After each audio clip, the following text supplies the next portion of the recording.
During this brief video, we'll show you how infoForms can be used to collect preventative maintenance for engineers out on the road. First thing we do is open the infoForms app and log in.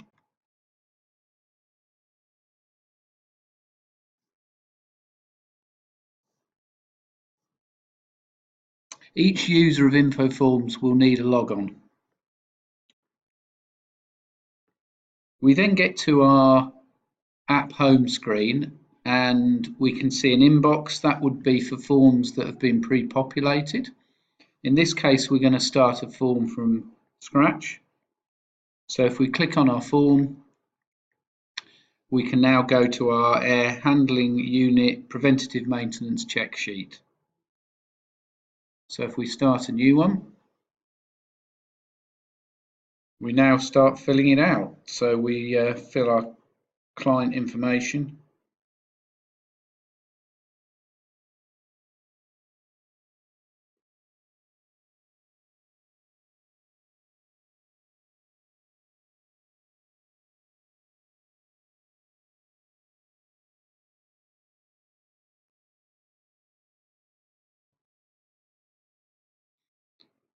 We can also choose from drop-down lists.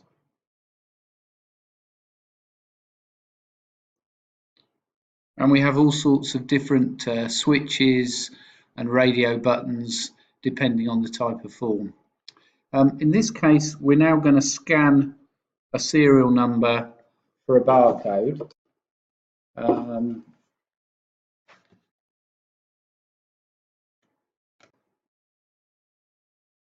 So the app has automatically recognized the barcode and registered the serial number. We can then carry on through the form,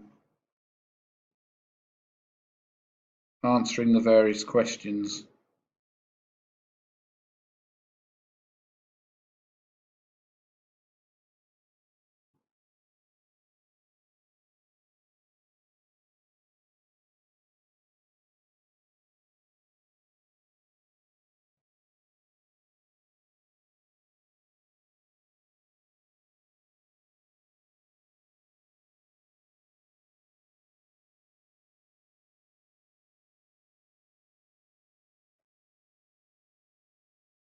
In this case, we've just filled in some subforms here, and depending on the filter we tick, it then asks us for the, or the type of filter, it asks us for the information relevant to that filter.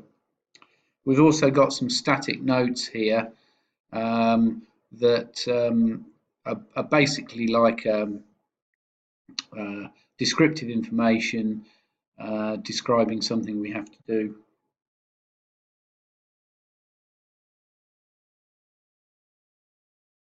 So we carry on filling the form out.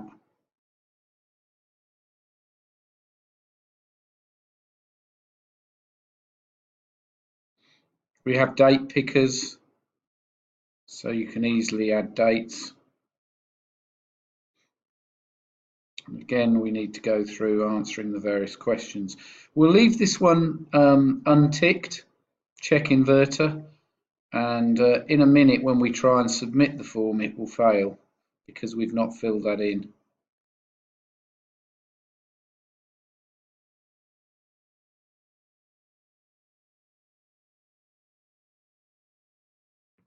We can also add supporting media like photos or audio.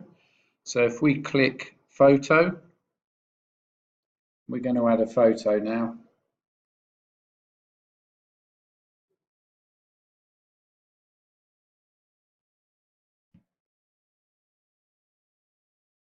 And we can also annotate the photo, which can be useful if we want to highlight a particular area. So if we choose a colour and a pen, we can highlight a specific thing.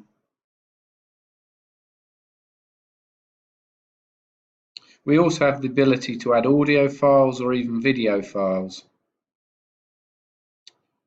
We can add the engineer's name,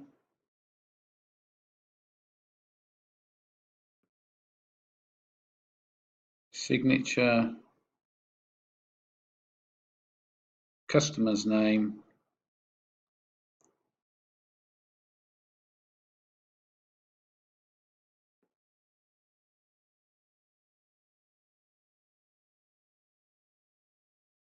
And now we're ready to submit the form by clicking on the arrow in the top right hand corner. And the form tells us there's an error, and it tells us the field where there's an error. So on page 4 in the fan section, we need to check the inverter question. So if we go back to page 4, we find the inverter section, we pass that, we click OK, and now we can submit the form, and the form has instantly uploaded all of the data to our cloud server with all the information, and then we can put it into our document management system or kick off a workflow process.